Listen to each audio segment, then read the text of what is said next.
Welcome back, everybody. I'm Erik Berglund, the founder of The Language of Leadership, and in partnership with RTIlearning.com and CNR Magazine, it makes me very happy to bring you back to the series, How Do You Get Them to Do the Thing? Now, in our first episode, we explored getting them to do the quality of work thing. That is, how do you get people to improve after they've done something poorly?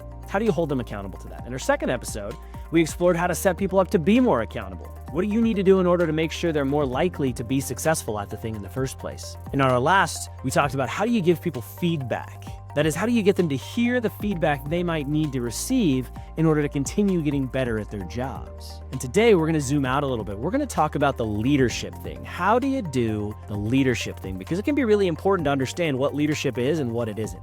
Each of the skills we've explored so far are little microcosms, small examples of how to be a great leader, but what does it mean to be a leader in the first place? That's what we're going to talk about here today. I believe in the active definition of leadership, and that is that leadership, to lead somebody, is to influence them towards an advantage. That is, to get that person to do something they otherwise would not have done. That's what that word influence means, to be the proximal cause of change towards an advantage.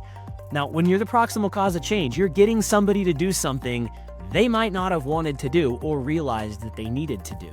They might not like that very much. That is to say that leadership is sometimes very disruptive. You might look yourself in the mirror and recognize that if you're not being disruptive, you might not be leading. That's not to say that you only want to seek out disruption. Our goal isn't to go be disruptive, but we should recognize that if we aren't helping people alter course, to change direction, to do something different, to do something they would not have done otherwise, we aren't actively leading very effectively. And the second key word in that sentence, to influence towards an advantage, is the advantage piece. Whose advantage are we really seeking here? If it's our advantage, well, that's manipulation. Don't go and do that. That's the dark side of good coaching and good leadership, is you can manipulate people. Don't do that. It's not about your advantage. It's about their advantage and the advantage of the organization. And when you help people see alignment between those two things, between what's good for them and what's good for the organization, that's when you can help them see why they might change what they were going to do. To lead somebody is to influence them towards an advantage that is good for them and the organization. Now, that requires you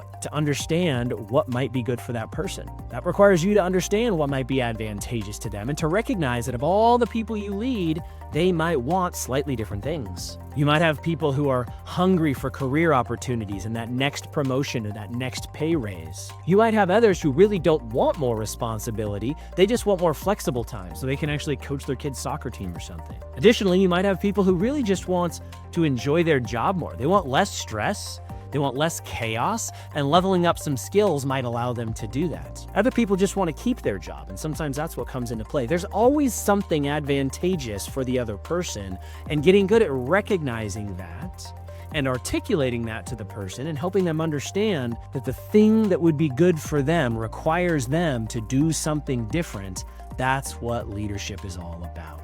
You can't do that if you don't change what you say and how you say it. That influence word requires communication. Now, some of you lead remotely, so you might do that over Zoom or Slack or Teams or text message. Others do it face-to-face. But either verbally or in writing, what you say and how you say it matters tremendously. And when I say how you say it, what I mean is your body language, your tonality, your volume, your facial expressions. Those things convey very different messages to people. I'm going to use an example here. One of the critical questions you learned in episode 1 was to ask people when they realized they weren't going to be able to do something or do it correctly. When did you realize you weren't going to be able to complete that? Or hey, when did it occur to you weren't going to be able to get that signature? That's a very common accountability question. And we ask it because a person knowing when they weren't going to do the right thing is kind of a hint of how committed they were to finishing it, and also lets you know why they didn't communicate it to you, why they didn't proactively share it with you. But we ask that question often. When did you realize you weren't going to be able to get something done? And now I can ask this question a few different ways. I can ask you very gently and casually. I can say, hey, when did you realize you weren't going to be able to get that signature? And hopefully you can hear my tonality. It's very lighthearted. I have upward tones going on right now. My body language is fairly relaxed. I'm curious, right? I might even tip my head to the side like a curious puppy dog, like,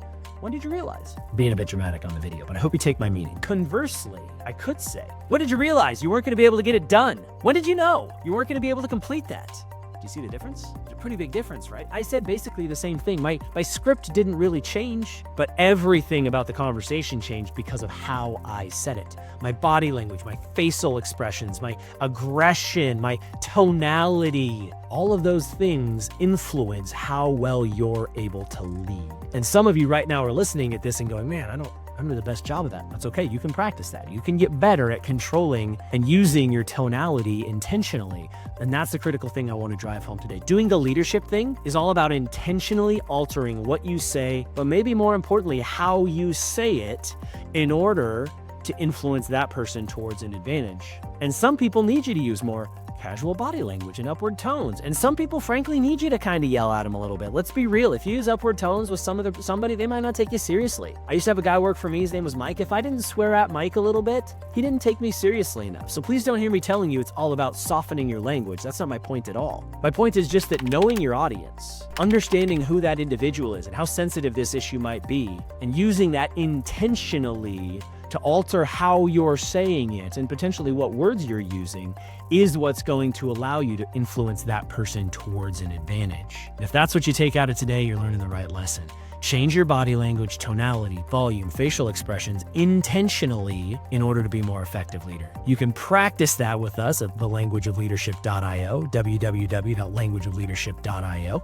You can find that material and opportunities to practice with us at rtilearning.com as well. I hope you take an opportunity to influence people towards an advantage and take a few minutes to recognize you might need to change your tonality and body language in order to do so. I'm Erik Berglund. This has been How to Get Them to Do the Thing, and I'll see you next time.